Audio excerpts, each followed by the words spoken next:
স্থানীয় সরকার নির্বাচনে দলীয় প্রতীক থাকছে না। বৃহস্পতিবার মানে আজকে অন্তর্বর্তী সরকারের উপদেষ্টা পরিষদের বৈঠকে স্থানীয় সরকার বিভাগের উত্থাপিত এ সংক্রান্ত চারটি আইনের সংশোধনী অনুমোদন করা হয়েছে। এই আইনের ফলে স্থানীয় সরকার নির্বাচনে কি প্রভাব পড়বে এবং এটা যে এখন করা হলো, সরকারের একটা ইন্টেনশন অনেকে খেয়াল করেন যে জাতীয় নির্বাচনের আগে স্থানীয় সরকার নির্বাচনের প্রতি এই সরকারের আগ্রহ বেশি কিনা, এরকম কোনো আগ্রহের আভাস এটা থেকে পাচ্ছেন কিনা আপনি?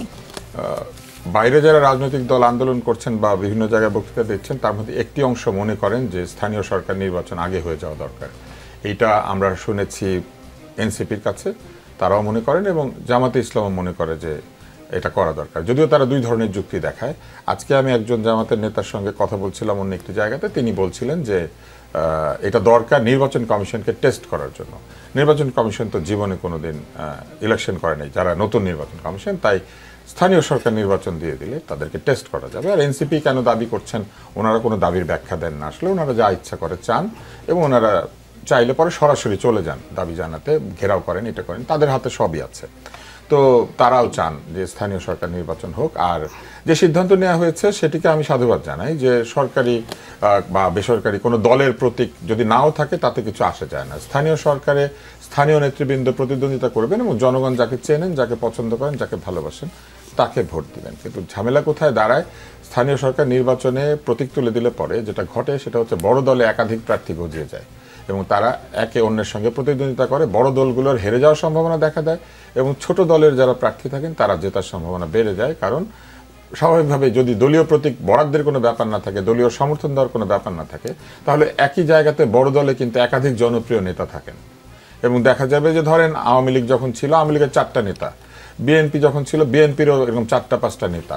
কারণ এগুলো বড় দল, এখানে নেতৃত্বের কোয়ালিটি আলো, একাধিক লোক এসে তারা ফাইট করেন। কিন্তু ছোট ছোট দলে এরকম থাকেন না, ফলে তাদের জয়ের সম্ভাবনা বেড়ে যায়। আমার ধারণা যে স্থানীয় সরকার নির্বাচন করার একটা কারণ হচ্ছে এইটা, তাহলে বড় দলের প্রার্থীদেরকে একটু সংযত করা যাবে বা তাদেরকে একটু কন্ট্রোল করা যাবে এবং স্থানীয় সরকার নিজের লোক বসিয়ে দেওয়া যাবে। এটা বসিয়ে দিলে যেটা হবে, এরপরে যখন নির্বাচন হবে তখন যে লোকাল রাজনৈতিক প্রভাব, সেইখানে স্থানীয় সরকারের লোকজন গিয়ে রাজনৈতিক প্রভাব খাটাতে পারবে। আপনি দেখবেন এর আগে আরও প্রশ্ন তারা এনেছিলেন, আরও প্রস্তাব। তার মধ্যে একটা হচ্ছে স্থানীয় সরকারের চেয়ারম্যান নির্বাচনের সময় তারা ওই যারা আগে জিতবেন তাদের ভোটে তারা চেয়ারম্যান নির্বাচন করবেন, অর্থাৎ আইয়ুব খানের বেসিক ডেমোক্রেসির মতো। আগে মেম্বাররা নির্বাচিত হবেন, বিডি মেম্বাররা মিলে ঠিক করবেন চেয়ারম্যান কে হবেন।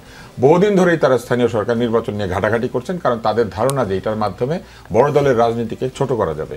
কিন্তু সমস্যা যেটি ঘটবে সেটি হলো, তারা যখন এইভাবে প্রতীক এইভাবে ছাড়া যে কাউকে যে কোনোভাবে দাঁড়িয়ে যাওয়ার কথা বলবেন, এক এক জায়গাতে স্থানীয় সরকার নির্বাচনের খরচ বাড়বে।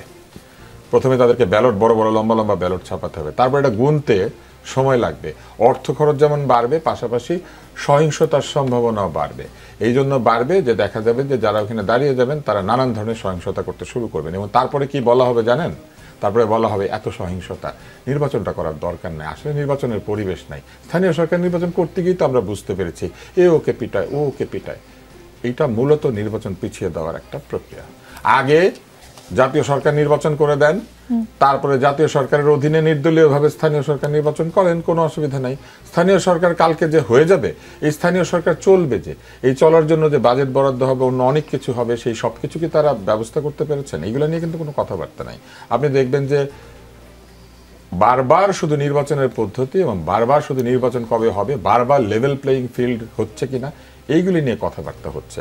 যে নির্বাচন কমিশন নিজেরা বানিয়েছেন, সেই নির্বাচন কমিশনের নাকি অভিজ্ঞতা নাই, সেই নির্বাচন কমিশন নাকি কালকে সরিয়ে দেওয়া উচিত, এই নির্বাচন কমিশন নাকি নীতি অনুযায়ী চলছে না, এনসিপি গিয়ে বলেছে। তো এইগুলা কেন বলা হচ্ছে? তাদেরকে একটা নির্বাচন করতে দেন না। ঢাকা উত্তরের মেয়রটা নির্বাচন করিয়ে দিতেন, উত্তরের মেয়রকে তো কোথাও খুঁজে পাওয়া যায় না। এই যে মাইলস্টোনের এই ঘটনার পরে, এটা ওনার এলাকা না, ওনার একবার যাওয়া উচিত ছিল না? ওইখানে অ্যাম্বুলেন্স যায় নাকি, ওখানে রাস্তাঘাট ভালো আছে কিনা, কিংবা কিছু না হোক, উনি ওই জায়গাটাতে একবার তদারক করে আসতে পারেন। আপনারা কেউ তার চেহারা দেখেছেন কোথাও? কারণ এটা তদবিরের মেয়র, তদবিরের মেয়র দিয়ে হয় না, নির্বাচনের মেয়র হতে হয়। যদি ভুয়া নির্বাচন হয় তারপরও তার একটা দায়িত্ব থাকে যে নির্বাচনে জিতেছে এটা প্রমাণ করার। কিন্তু যে নির্বাচনে জিতে নাই, তদবিরের মেয়র হচ্ছে, তার তো কোথাও যেতে হয় না। সে ওই যে বাংলাদেশ ব্যাংকে বসে বসে এরকম নির্দেশ আদেশ লেখে, গরুর হাট ইজারা দেয়, গরুর হাট বিক্রি করে, এগুলা করে।